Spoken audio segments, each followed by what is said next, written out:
আসসালামু আলাইকুম। আপনারা আছেন পাঠশালা 365 সঙ্গে। আমন্ত্রণ জানাচ্ছি 31 ডিসেম্বর 2024 সংবাদপত্র থেকে সংগৃহীত গুরুত্বপূর্ণ সাধারণ জ্ঞান আলোচনায়। জুলাই বিপ্লবের প্রতীক ৩৬ জুলাই মূলত কত তারিখ? খ ৫ আগস্ট। জুলাই বিপ্লবের প্রতীক ৩৬ জুলাই মূলত ৫ আগস্ট। বর্তমান সংবিধান অনুযায়ী ন্যূনতম কত বছর বয়স পূর্ণ হলে জনগণ ভোট দিতে পারেন? গ ১৮ বছর। বর্তমান সংবিধান অনুযায়ী ন্যূনতম ১৮ বছর বয়স পূর্ণ হলে জনগণ ভোট দিতে পারেন। যুক্তরাষ্ট্র কখন পানামা খালের সম্পূর্ণ নিয়ন্ত্রণ পানামার কাছে হস্তান্তর করে? গ ১৯৯৯ সালে। যুক্তরাষ্ট্র ১৯৯৯ সালে পানামা খালের সম্পূর্ণ নিয়ন্ত্রণ পানামার কাছে হস্তান্তর করে। ক্যাম্প ডেভিড চুক্তি কোন কোন দেশের মধ্যে হয়েছিল? ঘ মিশর ও ইসরায়েল। ক্যাম্প ডেভিড চুক্তি মিশর এবং ইসরায়েলের মধ্যে হয়েছিল। কোন মার্কিন প্রেসিডেন্ট ক্যাম্প ডেভিড চুক্তিতে মধ্যস্থতা করেন? ঘ জিমি কার্টার। জিমি কার্টার মার্কিন প্রেসিডেন্ট ক্যাম্প ডেভিড চুক্তিতে মধ্যস্থতা করেন। ভৌগোলিক কারণে সবার আগে নতুন বছরকে বরণ করবে কোন স্থান?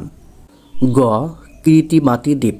ভৌগোলিক কারণে সবার আগে নতুন বছরকে বরণ করবে কিরিতিমাতি দ্বীপ। অন্তর্বর্তীকালীন সরকার গঠিত দুর্নীতি দমন সংস্কার কমিশনের প্রধান কে? খ ইফতেখারুজ্জামান। অন্তর্বর্তীকালীন সরকার গঠিত দুর্নীতি দমন সংস্কার কমিশনের প্রধান ইফতেখারুজ্জামান। অটোয়া কোন দেশের রাজধানী? ক কানাডা। অটোয়া কানাডার রাজধানী। কোপাকাবানা। কোপাকাবানা কোন দেশের সমুদ্র সৈকত? ক ব্রাজিল। কোপাকাবানা ব্রাজিলের সমুদ্র সৈকত। ২০২৪ সালে অবসর গ্রহণ করা রাফায়েল নাদাল কোন খেলার কিংবদন্তি খেলোয়াড়? গ লন টেনিস। ২০২৪ সালে অবসর গ্রহণ করা রাফায়েল নাদাল লন টেনিস খেলার কিংবদন্তি খেলোয়াড়। এমপক্স সর্বপ্রথম কোন দেশে শনাক্ত হয়? গণতান্ত্রিক কঙ্গো প্রজাতন্ত্র। এমপক্স সর্বপ্রথম গণতান্ত্রিক কঙ্গো প্রজাতন্ত্রে শনাক্ত হয়। নরোভাইরাসের প্রধান উপসর্গ কোনটি? ডায়রিয়া, বমি ও পেট ব্যথা। নরোভাইরাসের প্রধান উপসর্গ হল ডায়রিয়া, বমি ও পেট ব্যথা। ট্রান্সপারেন্সি ইন্টারন্যাশনাল বাংলাদেশের টিআইবি নির্বাহী পরিচালকের নাম কি? ডক্টর ইফতেখারুজ্জামান। দুর্নীতি দমন সংস্কার কমিশনেরও প্রধান তিনি। ট্রান্সপারেন্সি ইন্টারন্যাশনাল অর্থাৎ টিআইবির নির্বাহী পরিচালক হলেন ডক্টর ইফতেখারুজ্জামান। তিনি একই সাথে দুর্নীতি দমন সংস্কার কমিশনেরও প্রধান। 3-0 তত্ত্বের প্রবক্তা ডক্টর মোহাম্মদ ইউনুস। 3-0 তত্ত্বের প্রবক্তা ডক্টর মোহাম্মদ ইউনুস। ক্রিপ্টোকারেন্সি ব্যবহারে বাংলাদেশের অবস্থান কততম? 35তম। ক্রিপ্টোকারেন্সি ব্যবহারে বাংলাদেশের অবস্থান 35তম। বিশ্বের প্রথম এআই সফটওয়্যার ইঞ্জিনিয়ারের নাম কি? ডেভিন। বিশ্বের প্রথম এআই সফটওয়্যার ইঞ্জিনিয়ারের নাম হল ডেভিন। জিমি কার্টার যুক্তরাষ্ট্রের কততম প্রেসিডেন্ট ছিলেন? 39তম। তার মৃত্যু 29 ডিসেম্বর 2024। জিমি কার্টারের ছিলেন 39তম আমেরিকান প্রেসিডেন্ট এবং তিনি মৃত্যুবরণ করেন 29 ডিসেম্বর 2024। যুক্তরাষ্ট্রের সাবেক প্রেসিডেন্ট জিমি কার্টার শান্তিতে নোবেল পুরস্কার পান 2002 সালে। জিমি কার্টার শান্তিতে নোবেল পুরস্কার পান 2002 সালে। বেগম রোকেয়া বিশ্ববিদ্যালয়ের ইংরেজি বিভাগের শিক্ষার্থী আবু সাইদ শহীদ হন 16 জুলাই 2024। ব্রহ্মপুত্র নদীটি প্রবাহিত হয়েছে চীন, ভারত ও বাংলাদেশের মধ্য দিয়ে। ব্রহ্মপুত্র নদটি প্রবাহিত হয়েছে চীন, ভারত ও বাংলাদেশের মধ্য দিয়ে। গাজায় গত 1 বছরেও বেশি সময় ইসরায়েলি আগ্রাসনে নিহত হয়েছে 45,000-এর বেশি মানুষ। ইসরায়েল ও মিশরের মধ্যে ক্যাম্প ডেভিড চুক্তি স্বাক্ষরিত হয় 1978 সালে। ইসরায়েল ও মিশরের মধ্যে ক্যাম্প ডেভিড চুক্তি স্বাক্ষরিত হয় 1978 সালে। জিমি কার্টার নোবেল শান্তি পুরস্কার লাভ করেন 2002 সালে। জিমি কার্টার নোবেল শান্তি পুরস্কার পান 2002 সালে। সৌরজগতের সবচেয়ে ক্ষুদ্রতম বছর দেখা যায় বুধ গ্রহে পৃথিবীর হিসেবে 88 দিন, অর্থাৎ বুধ গ্রহে 88 দিনে বছর সম্পন্ন হয়। 11তম বিপিএল এর মাস্কটের নাম ডানা 36। 11তম বিপিএল মাস্কটের নাম ডানা 36।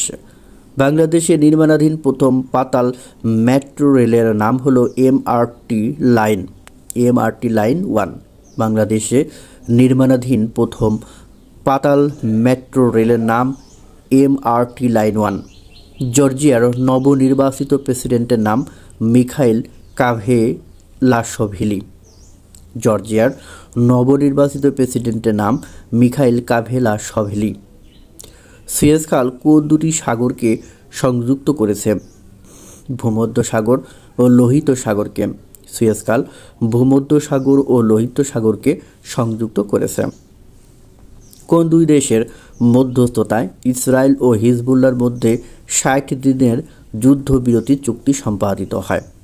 যুক্তরাষ্ট্র এবং ফ্রান্সের মধ্যস্থতায়। 2024 সালে ন্যাটোর কত বছর পূর্তি উদযাপিত হয়? 76 বছর, অর্থাৎ প্লাটিনাম জুবলি। 2024 সালে ন্যাটোর 76 বছর পূর্তি উদযাপিত হয়। চীনের আর 76 বছরকে বলা হয় প্লাটিনাম জুবিলি।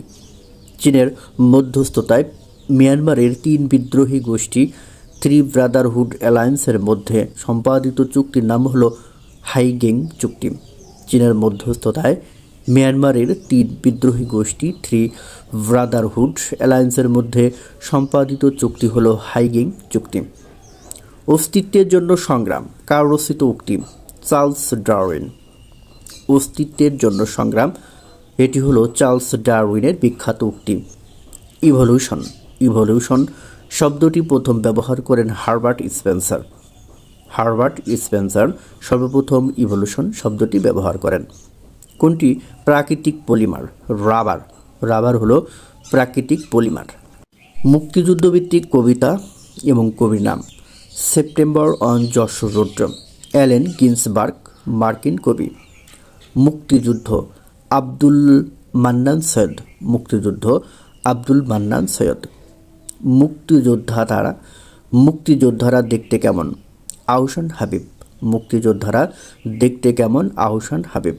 স্বাধীনতা এই শব্দটি কিভাবে আমাদের হলো? নির্মলেন্দু গুণ। শহীদ স্মরণে মোহাম্মদ মনিরুজ্জামান। বাতাসে লাশের গন্ধ, কবি শামসুর রাহমান। বন্দি শিবির থেকে শামসুর রাহমান। তোমাকে পাওয়ার জন্য হে স্বাধীনতা, কবিতাটি লিখেছেন শামসুর রাহমান। তুমি বলেছিলে, কবিতাটি লিখেছেন শামসুর রাহমান। বাংলা ছাড়ো, সিকান্দার আবু জাফর।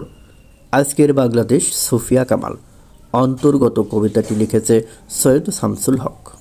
কুইজ বলতে হবে চীনের তৈরি CNS সিচুয়ান কোন ধরনের জাহাজ? এ উভচর অ্যাসল্ট জাহাজ, B submarine, C aircraft carrier, D cruise জাহাজ। উত্তরটি অবশ্যই কমেন্টস বক্সে জানাবেন। ধন্যবাদ সবাইকে।